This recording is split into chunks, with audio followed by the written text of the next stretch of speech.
Halo Infinite walkthrough. This is the dig site, or at least it will soon be.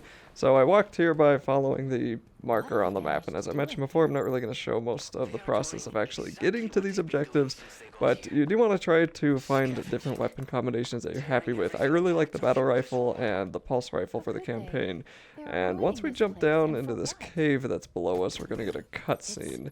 So if you come in a different way, you might get this a little bit later. There, that tunnel. The banished must already be down below.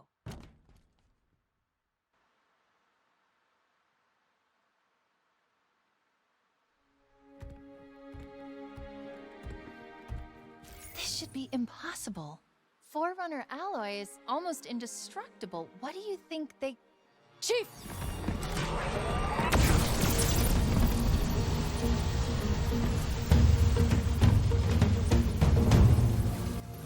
To deal with that mining laser. So we're going to start off with a bunch of brutes, and there's also a skewer right next to where we were, and I ended up dying and cut out some of that. I probably cut out a little bit too much, it looks like, but we've already killed hundreds of brutes by this point, so I hope the main idea gets across there. We could just use the skewer to one hit at least 4 of them if you are a little bit patient and just wait for them to wait for you. But I also ran over here, and I'm going to let most of them just stay alive until I can get this ghost, and this ghost is going to help us out.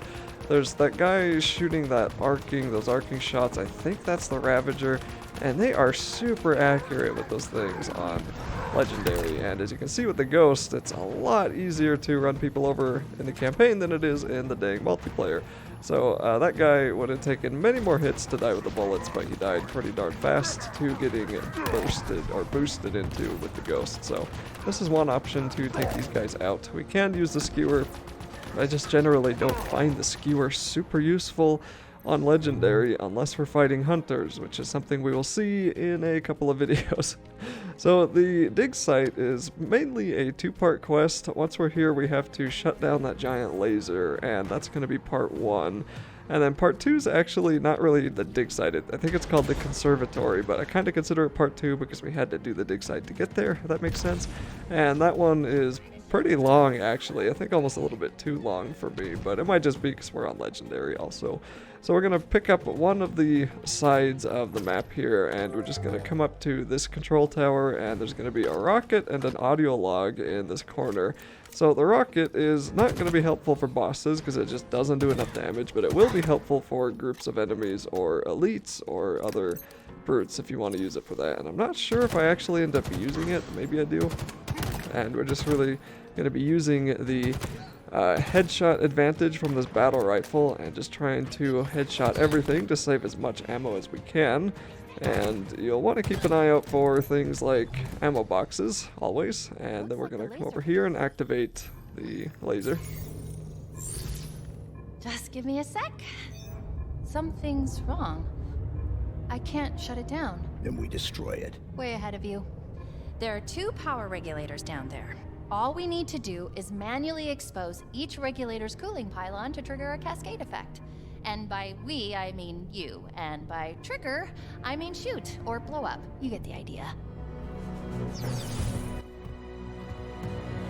And once that's done, we'll get more objectives. And now there's going to be the 2, what are they? The regulators that we're going to have to shut down. There's also going to be another skewer here. I mean, really, this level just gives you a ton of heavy weapons.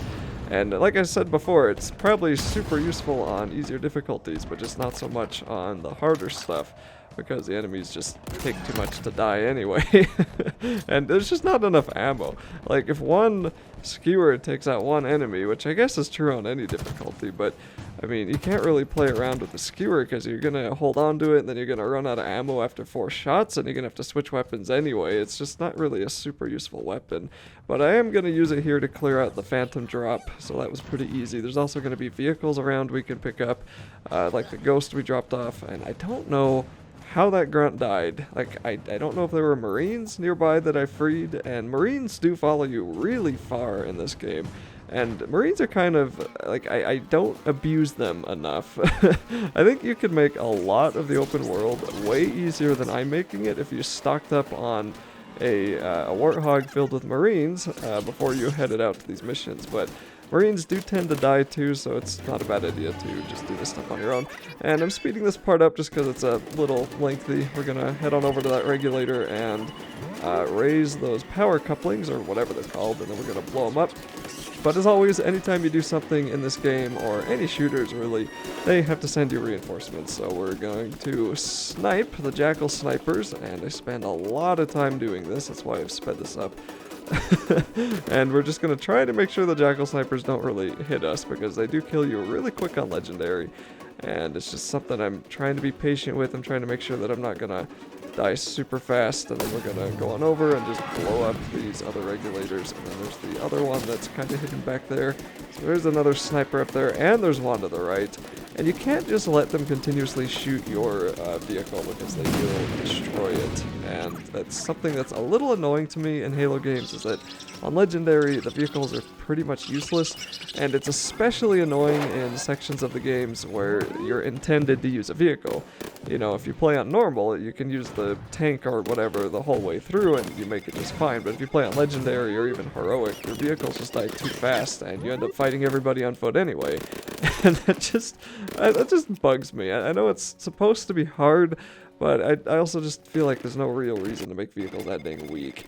I did keep the skewer this whole time, and I'm having some issues with this stupid turret, and there's also a box nearby we can blow up that can do some damage. Finally, we get rid of the turret, and there's actually quite a lot of skewer ammo around here, so we can just keep using that if we want to. And then we're going to head on over to the second regulator. We'll activate this one.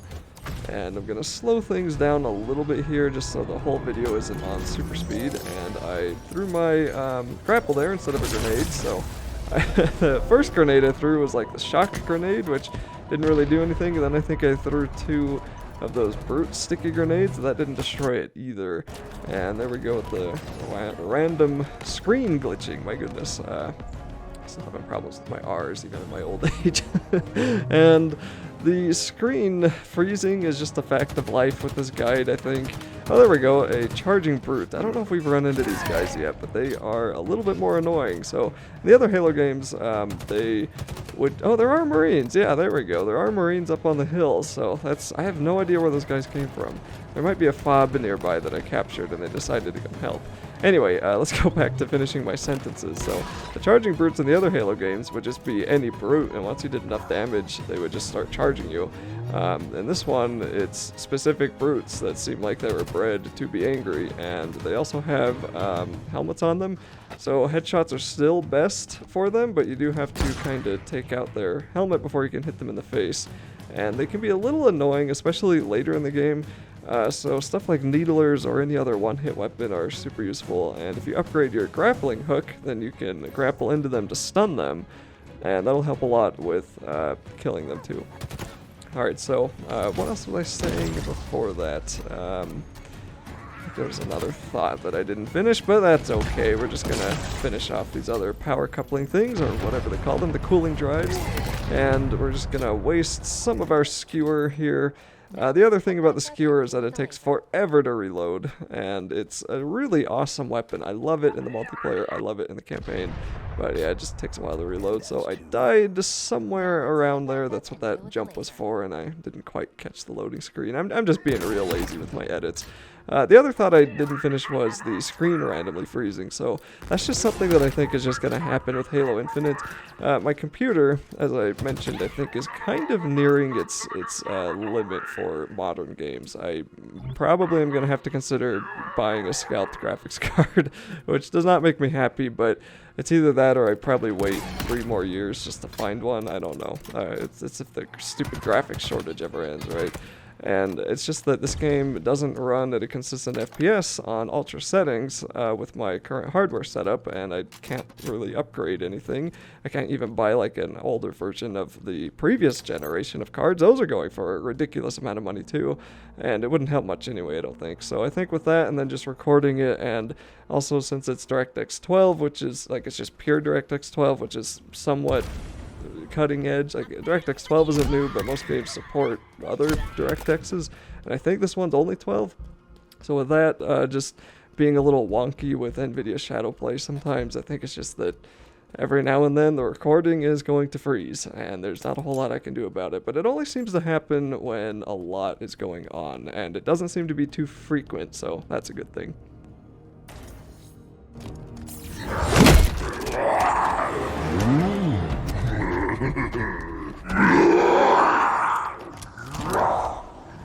Spartan's not so tough, I think. Break open easy. Soft inside. Chief? I see him.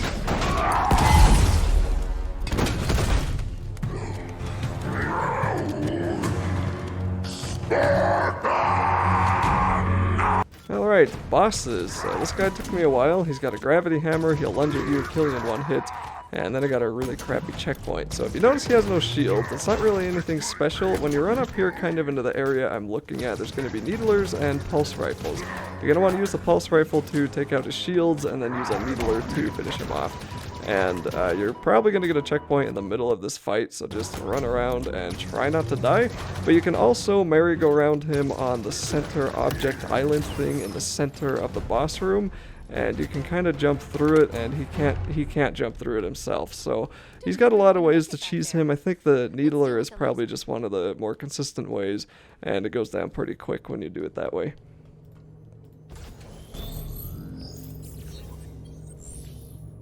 You've done your part, now for mine. Watch this.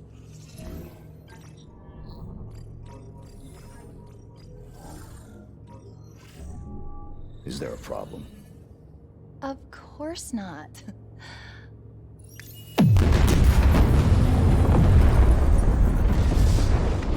Let's see what's down there. That laser was modified very recently to cut into the ring. Modified? By who? Definitely not by Bassus back there. The formula is very sophisticated. Whoever made the change, they didn't just modify the Forerunner architecture, they improved it.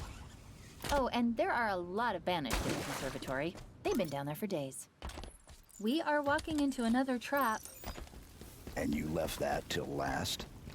Are you scared? No,